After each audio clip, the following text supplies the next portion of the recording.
Hello everyone, প্রত্যেক সপ্তাহের মতো আমি ফ্যান্টম নিয়ে চলে এসেছি আপনাদের জন্য আরও একটি গল্প নিয়ে। আজকের গল্পের নাম হলো অভিরাম। এই গল্পটি আমরা 12 ভূতের গল্প এই বইটি থেকে নিয়েছি। এই বইটি লিখেছেন সত্যজিৎ রায়। গল্পের শুরুতে বলে রাখি, গল্পের সাথে বাস্তবের যদি কোনো মিল থেকে থাকে সেটা অনিচ্ছাকৃত এবং এটি কোইন্সিডেন্স। আমরা সন্দেহের ছাড়া কোনো রকম সুপারস্টিশন বা প্যারানর্মাল অ্যাক্টিভিটিকে প্রাধান্য দিই না। শুরু হচ্ছে অভিরাম।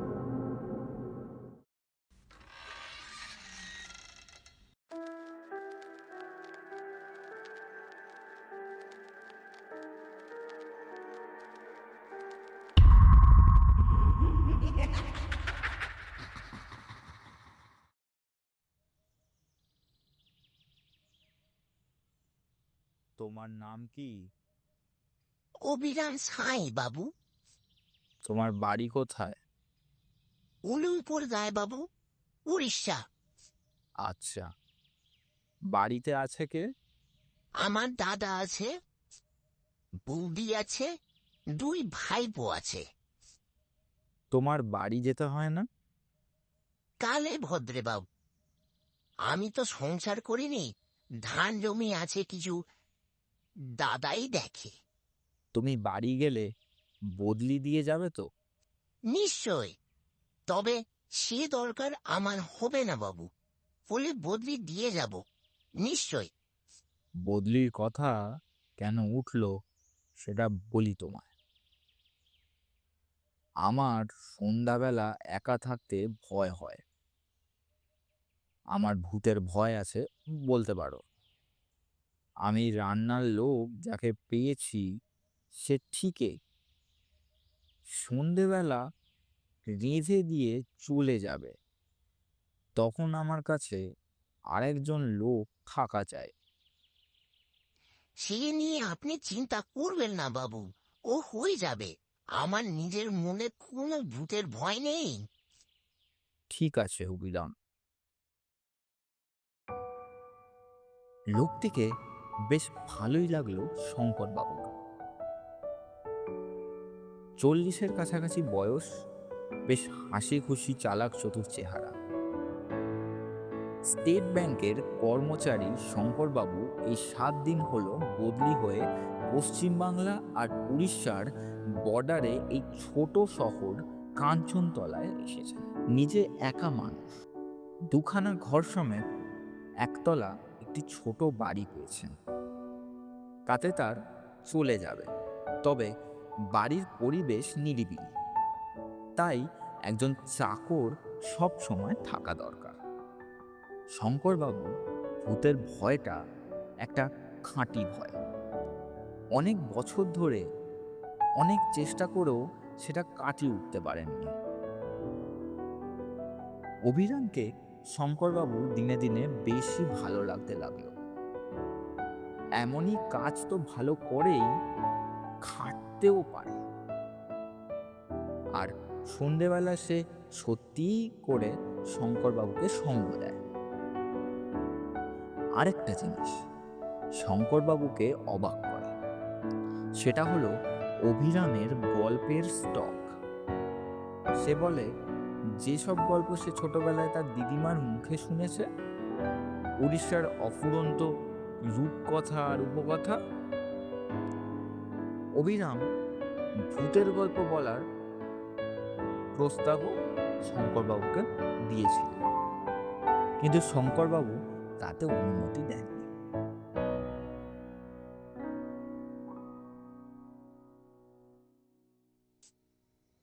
আমি কিন্তু অনেক ভূতের গল্প জানি বাবু।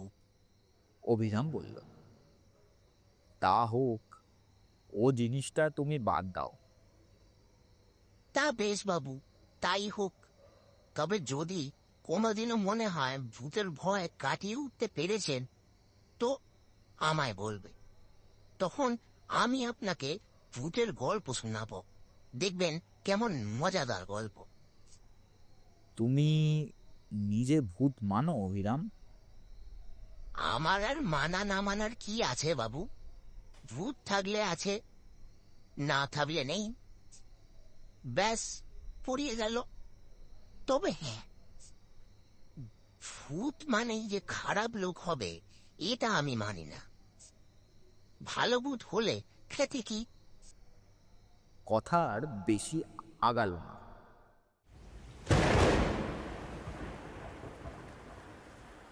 এই ঘটনার 3 মাস পরেই এক বর্ষাকালের সকালে অভিরাম শঙ্করবাবুর কাছে এসে বলল, বাবু, দাদার কাছ থেকে চিঠি পেয়েছি। বেশি বর্ষা হওয়ার ফলে আমাদের ফসলের খুব ক্ষতি হয়েছে। দাদা একা সামলাতে পারছেন না। আমাকে 3-4 দিনের জন্য যেতে দিতে পারবেন বাবু? শঙ্করবাবু এই অবস্থায় না করতে পারলেন না। কিন্তু তুমি যে যাবে, লোক দিয়ে যাবে তো? নিশ্চয়ই, খুব ভালো লোক দিয়ে যাব। তবে সেই বোধহয় ওই আমার মতো কথা বলতে পারবে না। তা হোক, সন্ধেবেলাটা আমাকে একটু সঙ্গ দিতে পারলেই হলো। তা খুব পারবে। আপনি যতক্ষণ না শুতে যাবেন ততক্ষণ ও আপনার কাছেই থাকবে। অভিরাম চলে গেল। 3 দিন পরে শঙ্করবাবু এক পোস্টকার্ড পেলেন তার ভৃত্যের কাছ থেকে। খবর ভালো নয়, আরও 3 দিন লাগবে সামাল দিতে, তারপর অভিরাম ফিরবে। শঙ্করবাবু কি আর করবেন? এদিকে বদলি চাকরটিকে তার বেশ পছন্দ নয়। মুখটা যেন বড় বেশি গোমড়া, যদিও কাজ করে ভালো। পরের দিন সকালে রেডিওতে খবর শুনে শঙ্করবাবু আতঙ্কিত। তার চাকরের গাঁ এবং তার চারপাশে বেশ অনেকখানি এলাকা জুড়ে প্রচণ্ড ঝড় বৃষ্টির ফলে হাজার হাজার লোক মারা গেছে এবং আরও অনেক লোক গৃহহীন। শঙ্করবাবু মাথায় হাত দিয়ে বসে পড়লেন। এই অবস্থায় তার কি করা উচিত তিনি স্থির করতে পারলেন না। চিঠি লিখে লাভ নেই, অভিরাম যে লিখবে এমনও কোনো ভরসা নেই। অভিরামের বদলি নিতাইও এ ব্যাপারে কিছু সাহায্য করতে পারল না। রাত 10টা পর্যন্ত বাবুকে সঙ্গ দিয়ে নিতাই উঠে পড়ল। শঙ্করবাবু একা তার শোয়ার ঘরে প্রবেশ করলেন। বিছানায় শুয়ে বুঝলেন যে তার ঘুম আসার সম্ভাবনা কম। অভিরামের অভাব তিনি তীব্রভাবে অনুভব করছেন। ক্রমে রাত নিঝুম হয়ে এলো, একটানা ঝিঁঝি ডেকে চলেছে। এবার তার সঙ্গে শেয়ালের ডাক যোগ হলো।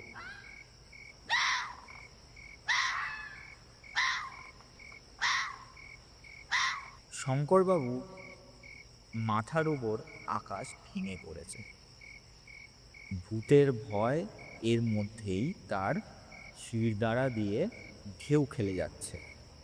ওটা কি পায়ের শব্দ না?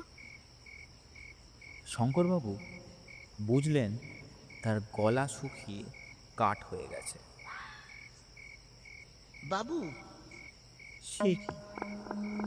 এই যে অভিরামের গলা। অভিরাম নাকি? চাপা গলায় প্রশ্ন করলেন শঙ্করবাবু। হ্যাঁ বাবু, আমি এসেছি, ফিরে এসেছি। আমার ধরে প্রাণ এলো অভিরাম। দাঁড়া, দরজা খুলি। না বাবু, হইবেন নি। মানে খুললে কিছু দেখতে পাবেন নি। আমি অবিরাম বাবু, কিন্তু আসল অবিরাম নয়। আমি অবিরামের ভূত। আমায় বন্যায় টেনে নিয়ে গেছে। আমি আর বেঁচে নেই। কোনো উত্তর নেই শঙ্করবাবুর দিক থেকে। কি বাবু, শুনলেন আমার কথা?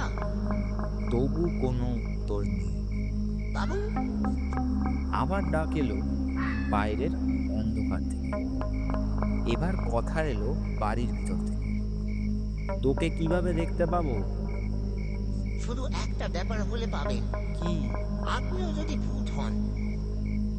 তা সে আর তোকে বলছি, তুই ভূত হয়েছিস শুনে তো আমার আত্মারাম খাঁচা ছাড়া হয়ে গেছে। আমার দেহ ওই পড়ে আছে খাটের উপর, দেহে প্রাণ নেই। তবে চলে আসুন বাবু। এই এলুম বলে আমাকে গল্প শোনাতে পারবি, ভূতের গল্প? কারণ এখন আর ভয় নেই, বাকি মরণটা গল্প শুনে কাটিয়ে দেবো। কি বলিস? যা বলেছেন বাবু, যা বলেছেন। শঙ্করবাবু, অভিরাম এবং বর্ণদাতার ভূমিকায় পাঠ করেছে আমি, ফ্যান্টম। শুনছিলেন অভিরাম। গল্পটি যদি ভালো লেগে থাকে তাহলে গল্পটিকে লাইক করবেন, চ্যানেলটিকে সাবস্ক্রাইব করবেন এবং প্রত্যেক সপ্তাহ শনিবার দুপুর 2টোয় সন্ধ্যের ছায়া নতুন গল্পের জন্য প্রস্তুত থাকবেন। ধন্যবাদ। দেখা হচ্ছে আরেকটি নতুন সপ্তাহে।